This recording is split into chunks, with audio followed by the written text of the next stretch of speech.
नमस्कार साथियों। तो कैसे हैं आप सभी। तो आज की इस वीडियो में मैं आप लोगों के लिए क्लास 12th हिस्ट्री का मोस्ट वीवीआई ऑब्जेक्टिव लेकर आ चुका हूं, ठीक है ना। और ये सारे ऑब्जेक्टिव जो मैं अभी करवाने वाला हूं ये काफ़ी ज़्यादा इंपॉर्टेंट है और कई बार एग्जाम में आ चुके हैं, ठीक है ना। तो और ये 2026 की एग्जाम में भी आने की संभावना है। तो इस वीडियो को शुरू से लेकर एंड तक देखिएगा क्योंकि काफ़ी ज़्यादा इंपॉर्टेंट वीडियो होने वाली है।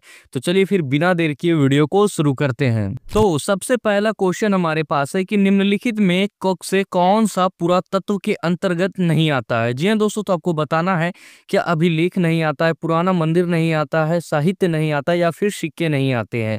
तो पुरातत्व के अंतर्गत जो है हमारा साहित्य नहीं आता है, तो हमारा ऑप्शन नंबर सी क्या हो जाएगा, करेक्ट हो जाएगा। चलिए फिर अगले क्वेश्चन की ओर बढ़ते हैं। अगला क्वेश्चन हमारे पास है जुते हुए खेत का साक्ष्य कहाँ मिला है। जी हाँ दोस्तों, तो आपको बताना है कि जुते हुए खेत का साक्ष्य कहाँ मिला है। क्या बनावली में मिला है, कालीबंगन में मिला है, हड़प्पा में मिला है या फिर शोत्रुंगई में मिला है।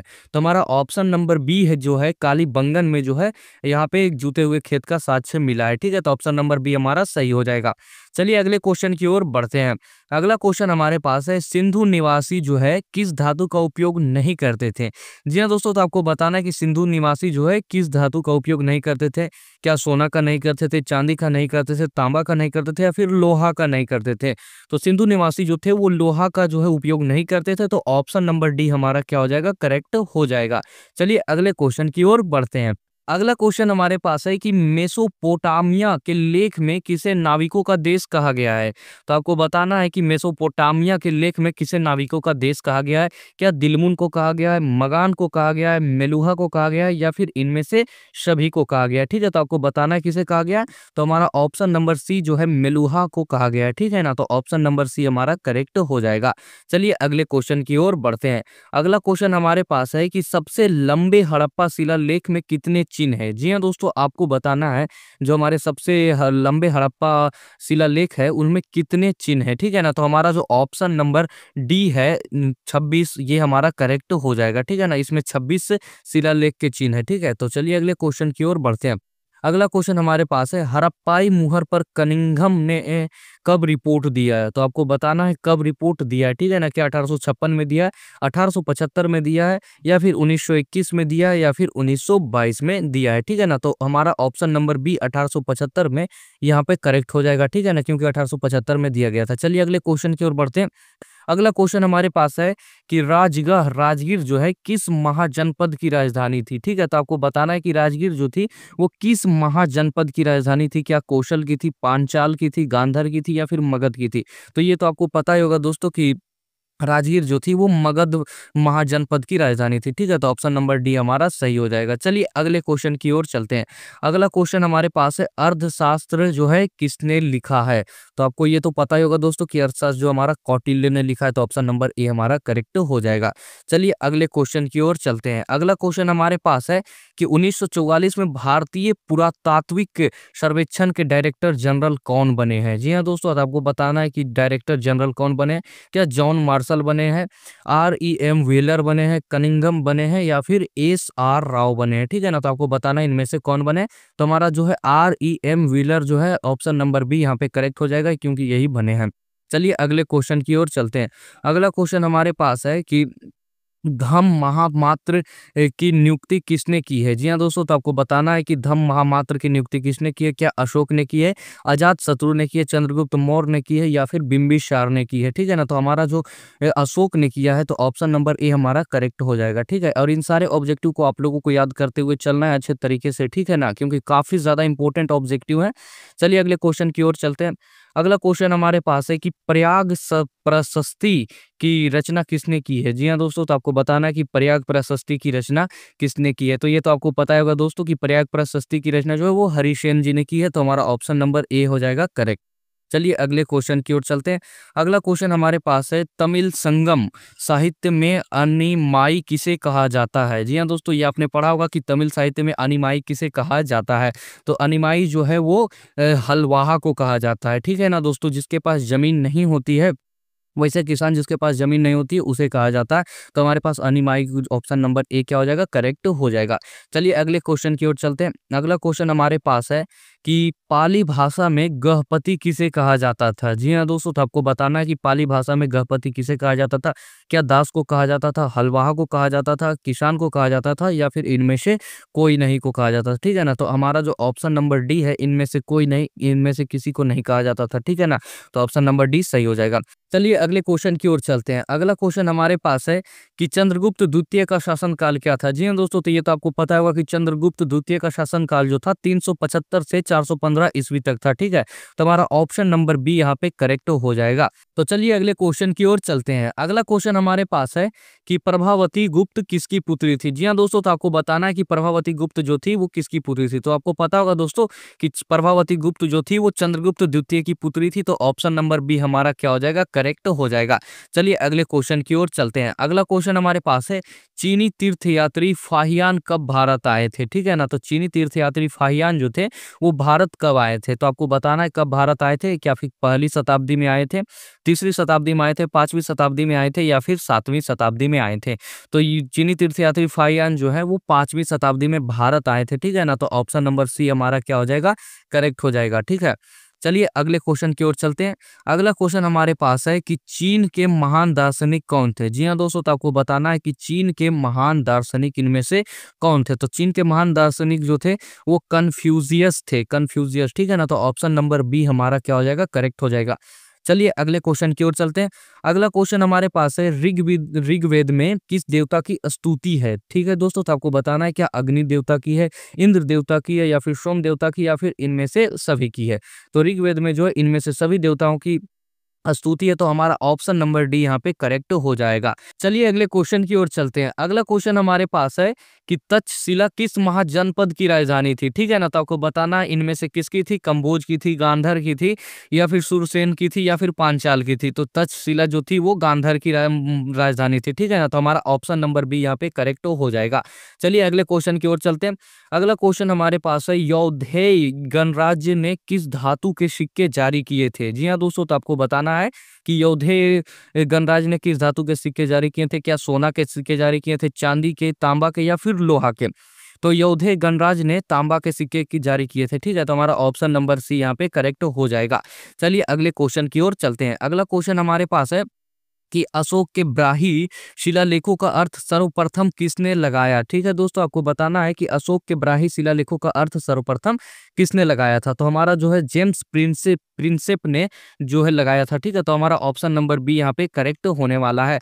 चलिए अगले क्वेश्चन की ओर चलते हैं। अगला क्वेश्चन हमारे पास है कि सुदर्शन झील का पुनर्निर्माण करने वाले शक शासक रुद्रदामन का शिलालेख किस भाषा में लिखा गया है। ठीक है ना, तो आपको बताना है कि रुद्रदामन का शिलालेख जो है वो किस भाषा में लिखा गया है। ठीक है, तो हमारा ऑप्शन नंबर बी जो है प्राकृतिक भाषा में लिखा गया है। तो हमारा ऑप्शन नंबर बी यहाँ पे करेक्ट हो जाएगा।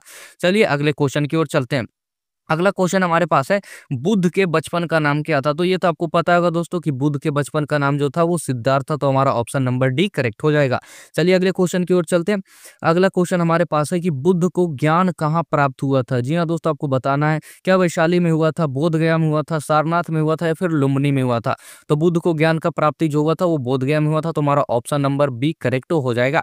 चलिए अगले क्वेश्चन की ओर चलते हैं। अगला क्वेश्चन हमारे पास है सांची स्तूप की खोज कब हुई थी। ठीक है दोस्तों, तो आपको बताना है क्या 1774 में हुई थी, 1784 में हुई थी, या फिर 1818 में हुई थी, या फिर 1854 में हुई थी। ठीक है, तो हमारा जो ऑप्शन नंबर सी है 1818 में सांची स्तूप की खोज हुई थी। तो ऑप्शन नंबर सी हमारा करेक्ट हो जाएगा। तो चलिए चलते हैं अगले क्वेश्चन की ओर। अगला क्वेश्चन हमारे पास है कि जैन धर्म के 24वें तीर्थकार कौन थे। जी हाँ दोस्तों, तो ये तो आपको पता होगा दोस्तों कि जैन धर्म के 24वें तीर्थकार जो थे वो महावीर थे। तो हमारा ऑप्शन नंबर बी यहाँ पे करेक्ट हो जाएगा।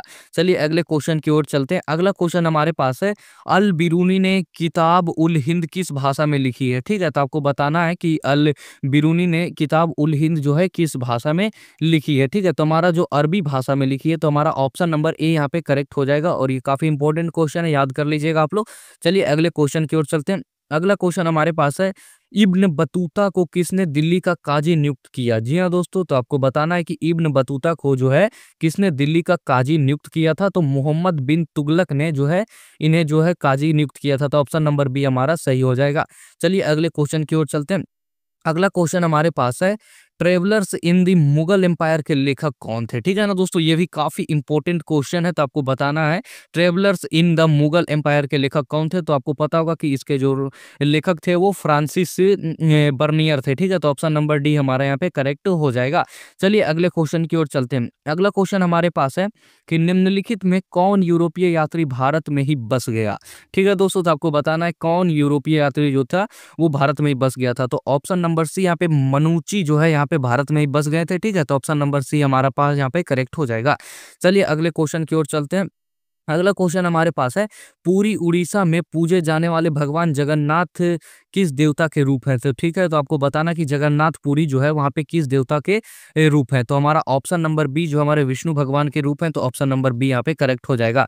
चलिए अगला क्वेश्चन की ओर बढ़ते हैं। अगला क्वेश्चन हमारे पास है, तांत्रिक पूजा पद्धति में किसकी पूजा की जाती है? ठीक है ना दोस्तों, तो आपको बताना है कि तांत्रिक पूजा पद्धति में किसकी पूजा की जाती है। तो हमारा ऑप्शन नंबर ए जो है देवी की पूजा की जाती है। तो ऑप्शन नंबर ए हमारा यहाँ पे करेक्ट हो जाएगा। तो चलिए अगले क्वेश्चन की ओर चलते हैं। अगला क्वेश्चन हमारे पास है कि निम्नलिखित में से कौन स्त्री अलवार संत थी? जी हाँ दोस्तों, तो ये आपको पता होगा कि क्राइकल अम्मायार जो थी वो अलवार संत थी। ठीक है, तो ऑप्शन नंबर बी हमारा यहाँ पे करेक्ट हो जाएगा। चलिए अगले क्वेश्चन की ओर चलते हैं। अगला क्वेश्चन हमारे पास है, निम्नलिखित में से कौन न्यानार संतों की रचना है? जी हाँ दोस्तों, तो आपको बताना है कि इन चारों में से कौन जो है वो न्यानार संतों की रचना है। तो हमारा जो त्वरम जो है वो न्यायार संतों की रचना है। तो ऑप्शन नंबर बी यहाँ पे हमारा करेक्ट हो जाएगा। चलिए अगले क्वेश्चन की ओर चलते हैं। अगला क्वेश्चन हमारे पास है, किस देश से आए हुए मुसलमानों को ताजिका कहा जाता था? ठीक है ना दोस्तों, तो ये आपको काफी इजी पता होगा कि ताजिकिस्तान से आए मुसलमानों को ताजिका कहा जाता था। तो हमारा ऑप्शन नंबर सी यहाँ पे करेक्ट हो जाएगा। चलिए अगले क्वेश्चन की ओर चलते हैं। अगला क्वेश्चन हमारे पास है, निम्नलिखित में से किसे सुल्तान उल मशेक कहा जाता था? ठीक है ना, तो आपको बताना इनमें से जो है किसे सुल्तान उल मशेक कहा जाता था। तो निजामुद्दीन औलिया जो थे उन्हें जो है सुल्तान उल मशेक कहा जाता था। ठीक है, तो ऑप्शन नंबर ए हमारा करेक्ट हो जाएगा। और ये सारे के सारे मोस्ट वीवीआई ऑब्जेक्टिव क्वेश्चन है जो कि आपके सीधे एग्जाम में टकराएंगे। ठीक है ना दोस्तों, तो आप लोगों को वीडियो को कहीं भी स्किप करके हुए नहीं देखना है, पूरा आप लोगों को देखना है। चलिए अगले क्वेश्चन की ओर चलते हैं। अगला क्वेश्चन हमारे पास है, खालसा पंथ के 5 प्रतीकों का वर्णन किसने किया था? जी हाँ दोस्तों, तो आपको बताना है कि खालसा पंथ के 5 प्रतीकों का वर्णन किसने किया था। ठीक है, तो गुरु गोविंद सिंह जो थे उन्होंने जो है 5 प्रतीकों का वर्णन किया था। तो ऑप्शन नंबर डी हमारे यहाँ पे सही हो जाएगा। चलिए अगले क्वेश्चन की ओर चलते हैं। अगला क्वेश्चन हमारे पास है, गुरु नानक ने किसे अपना उत्तराधिकारी बनाया था? ठीक है दोस्तों, तो आपको पता होगा कि गुरु नानक ने गुरु आनंद अंगद को जो है अपना उत्तराधिकारी बनाया था। तो ऑप्शन नंबर बी हमारा यहाँ पे करेक्ट हो जाएगा। चलिए अगले क्वेश्चन की ओर चलते हैं। अगला क्वेश्चन हमारे पास है कि गुरु ग्रंथ साहिबा का अंतिम संकलन किसने किया था? ठीक है दोस्तों, तो आपको बताना है कि गुरु ग्रंथ साहिब का अंतिम संकलन किसने किया था? क्या गुरु नानक ने किया था, गुरु अंगद ने किया था, गुरु तेग बहादुर ने किया था, या फिर गुरु गोविंद सिंह ने किया था? तो हमारा ऑप्शन नंबर डी जो है गुरु गोविंद सिंह ने किया था। तो हमारा ऑप्शन नंबर डी यहाँ पे करेक्ट हो जाएगा। चलिए अगले क्वेश्चन की ओर चलते हैं। अगला क्वेश्चन हमारे पास है कि कर्नाटक में वीर शैव परंपरा का उद्भव कब हुआ था? ठीक है दोस्तों, तो आपको बताना है कि कर्नाटक में वीर शैव परंपरा का उद्भव कब हुआ था। क्या 6ठी शताब्दी को हुआ था, 9वीं शताब्दी को, 12वीं शताब्दी को, या फिर 14वीं शताब्दी को हुआ था? ठीक है ना, तो हमारा 12वीं शताब्दी को हुआ था। तो हमारा ऑप्शन नंबर सी यहाँ पे करेक्ट हो जाएगा। चलिए अगले क्वेश्चन की ओर चलते हैं। अगला क्वेश्चन हमारे पास है, हरिहर बुक्का ने विजयनगर साम्राज्य की स्थापना कब की थी? तो ये तो काफी इजी क्वेश्चन है दोस्तों। आपको पता होगा कि हरिहर बुक्का ने 1336 ईस्वी को विजयनगर साम्राज्य की स्थापना की थी। ठीक है, तो हमारा ऑप्शन नंबर सी यहाँ पे करेक्ट हो जाएगा। चलिए अगले क्वेश्चन की ओर चलते हैं। अगला क्वेश्चन हमारे पास है, सुलूभ राजवंश का शासन काल क्या था? जी हाँ दोस्तों, तो आप लोगों को बताना है कि सुलूभ राजवंश जो था उसका शासनकाल क्या था। ठीक है, तो हमारा जो ऑप्शन नंबर बी 1485 से 1505 तक था। तो ऑप्शन नंबर बी हमारे यहाँ पे करेक्ट हो जाएगा। चलिए अगले क्वेश्चन की ओर चलते हैं। अगला क्वेश्चन हमारे पास है, तालीकोटा युद्ध के बाद विजयनगर पर किस राजवंश ने शासन किया? ठीक है दोस्तों, जब तालीकोटा युद्ध हुआ था तो विजयनगर पर किस राजवंश ने शासन किया था? ठीक है, तो आपको पता होगा कि अराविदु जो थे एक शासनकाल थे जो कि इस पे विजयनगर पर शासन किए थे। ठीक है, तो ऑप्शन नंबर ए हमारा यहाँ पे करेक्ट हो जाएगा। चलिए अगले क्वेश्चन की ओर चलते हैं। अगला क्वेश्चन हमारे पास है, हम्फी की खोज किसने की थी? ठीक है ना दोस्तों, तो आपको ये तो काफी इजी क्वेश्चन है। आपको पता होगा कि हम्फी की खोज जो थी वो कॉलिन मैकेंजी ने की थी। तो ऑप्शन नंबर सी हमारा यहाँ पे करेक्ट होने वाला है। तो चलिए अगले क्वेश्चन की ओर चलते हैं। अगला क्वेश्चन हमारे पास है कि बहमनी राज्य की स्थापना कब हुई थी? थी। तो ठीक है दोस्तों, तो आपको पता होगा कि बहमनी राज्य की स्थापना जो हुई थी वो 1347 ईस्वी को हुई थी। तो हमारा ऑप्शन नंबर सी यहाँ पे करेक्ट होने वाला है। चलिए अगले क्वेश्चन की ओर चलते हैं। अगला क्वेश्चन हमारे पास है, अब्दुल रज्जाक किस देश का राजदूत था? ठीक है दोस्तों, तो आपको बताना है अब्दुल रज्जाक जो था वो किस देश का राजदूत था। तो ये जो था वो फारस देश का राजदूत था। तो हमारा ऑप्शन नंबर ए यहाँ पे करेक्ट हो जाएगा।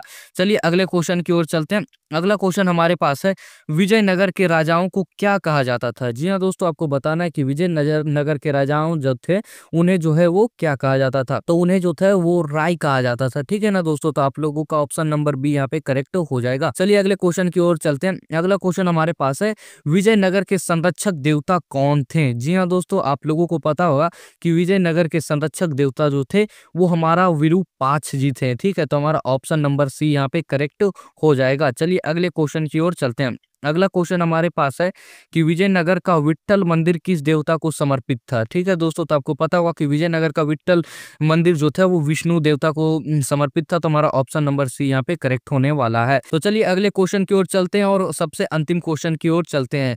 तो हमारा अंतिम क्वेश्चन है दोस्तों कि अमुक्तमाल्याद जो किसने लिखा है? ठीक है ना, तो आपको बताना है कि इनमें से जो है अमुक्तमाल्याद जो है किसने लिखा है। ठीक है, तो हमारा जो कृष्ण देव राय जी थे उन्होंने इसे लिखा है। तो ऑप्शन नंबर सी हमारा यहाँ पे करेक्ट हो जाएगा।